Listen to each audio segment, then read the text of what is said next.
For all your t-shirt needs, check out TeePublic's Killer Selection. Follow the link in the description.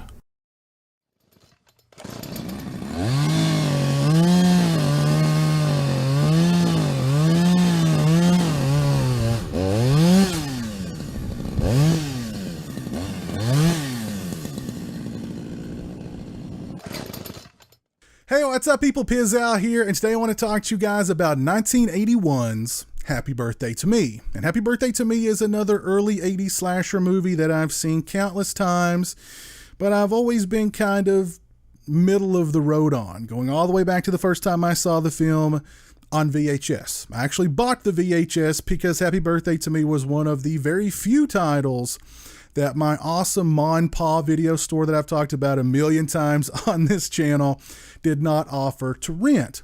And I actually bought it on eBay from an amazing eBayer who had just a cavalcade of horror VHS titles for sale, and they were selling them dirt cheap, like $1.88 a piece, like $2.50 to ship. I stocked up on horror VHSs thanks to this eBayer back in the day. I wish I still had all of those VHSs. I have no idea where I would put them today down in the man cave, but I wish I still had them. So when I think of Happy Birthday to Me, I think of that awesome eBayer that I bought a ton of horror VHS copies off of, dirt cheap, and Happy Birthday to Me was actually the very first. I also think of the iconic poster art for the film that was on the VHS as well as on the DVD of the gentleman getting the shish kebab through the mouth. And of course the boisterous tagline of 6 of the most bizarre murders you'll ever see. Now I'll meet the movie halfway at least. 3 of the 6 kills, I'm sorry, I just bit my tongue and it hurt. 3 of the 6 kills are pretty cool, pretty innovative. The other 3, not so much. But Happy Birthday to Me takes place on the prestigious Crawford Academy campus, where the top 10, the most rich, powerful students, basically run the campus, as well as the run amok in the town outside of the campus. That is until one day a killer shows up and starts picking off the Crawford top 10 one by one. And Happy Birthday to Me is a murder mystery slasher movie that owes just as much to Friday the 13th and Halloween as it does to Italian Giallo movies. There's definitely a touch, a sprinkle of Giallo in there at the very least.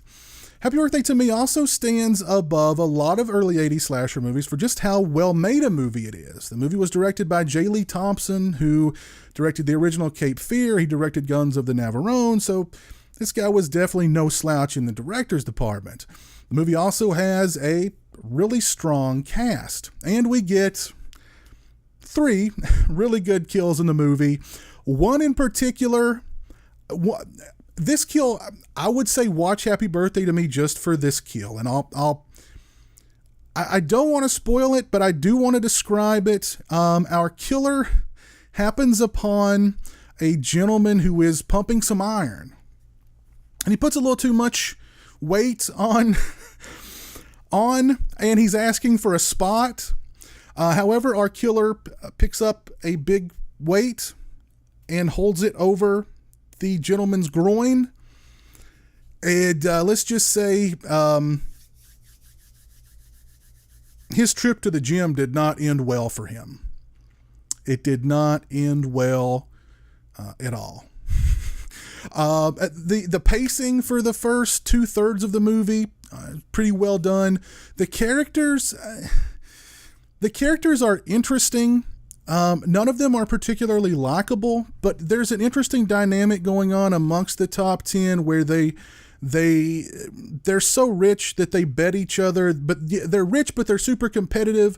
So when they bet each other, they only bet each other like $1 or $2 at a time. But there's this constant sort of, they kind of switch there's a lot going on with the Crawford top 10. There's some very strange dynamic happening among that crew, and I'll just leave it at that. But we definitely get to see a little deeper character development and different kinds of characters than we normally see in a slasher movie. In this movie, we get a lot of flashbacks to the lead actress, Melissa Sue Anderson from Little House on the Prairie, to her past, and something's happened in her past that we're learning more and more about as the film progresses, and the movie's putting more doubt on whether or not, she can be trusted as far as the things she sees, the things she does. Maybe she's the killer and just doesn't remember it. You see where I'm going with this. Now, the last act of the movie is really where the bulk of my problems with the film take place. It feels like the pacing for the film just gets ground to a halt. There's way too much kind of twisting and turning as to, oh, this is the killer. No, this is the killer. No, this person must be the killer. It just feels very convoluted. It feels like, I don't know. It just really slows the movie down and makes it kind of confusing. Then when we get to the big reveal, there's a twist involving one of those Mission Impossible, wow, that's a really realistic looking mask, kind of reveals that to me just has never really sat right, to be perfectly honest. It's always the third act of this movie that kind of, I don't want to say ruins it for me, but definitely brings it down several notches. It just makes the movie feel overall really just confused and convoluted, and it just really slows the movie down instead of ramping it up. And, I don't know. It's always that third act that brings the movie down for me. And even this last time watching the movie, it definitely, even though I knew that third act was coming, it just brings the movie down for me. Happy Birthday to Me has a lot of things going in its favor. Like I said, it's very well made. The cast is great. We've got 3 really good kills in the movie. But that third act just drags the movie down for me. I'm still kind of middle of the road on Happy Birthday to Me. I do recommend it. If you're a fan of early 80s slasher movies, you definitely should go and check it out. Like I said, it has a lot of interesting aspects to it. And the dynamics and the relationships between the Crawford top 10 is kind of interesting as well, and something certainly different that we don't see a lot in slasher movies, particularly of that era.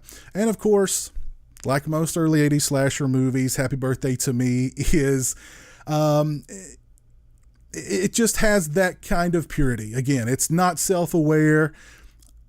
It might be slightly pretentious, but not, in a self-aware kind of way, which I certainly appreciate. But yeah, let me know what you guys think of Happy Birthday to Me down in the comments section below. Let me know what you guys think about this little series where I'm going back and rewatching these early 80s slasher movies that I've seen countless times in the past, and I've always been kind of middle of the road on. I would say in the case of Happy Birthday to Me, I'm middle of the road, but I'd lean more toward liking the movie. But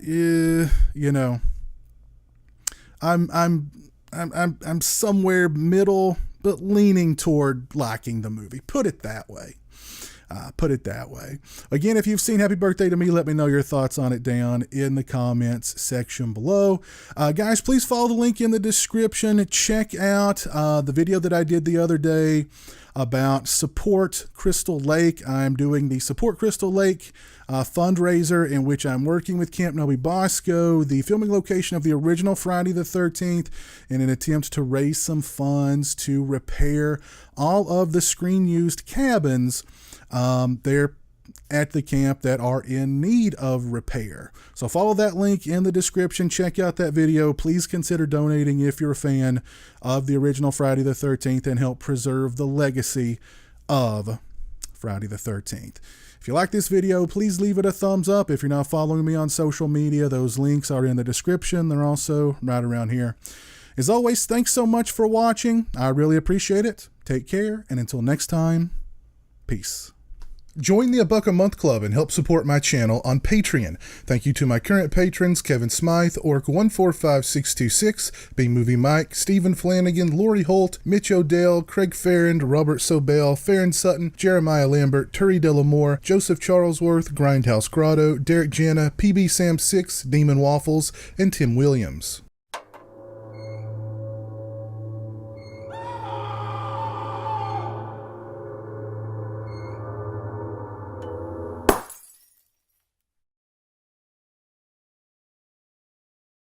Say hello to the internet, Jeremy. Hello to the internet.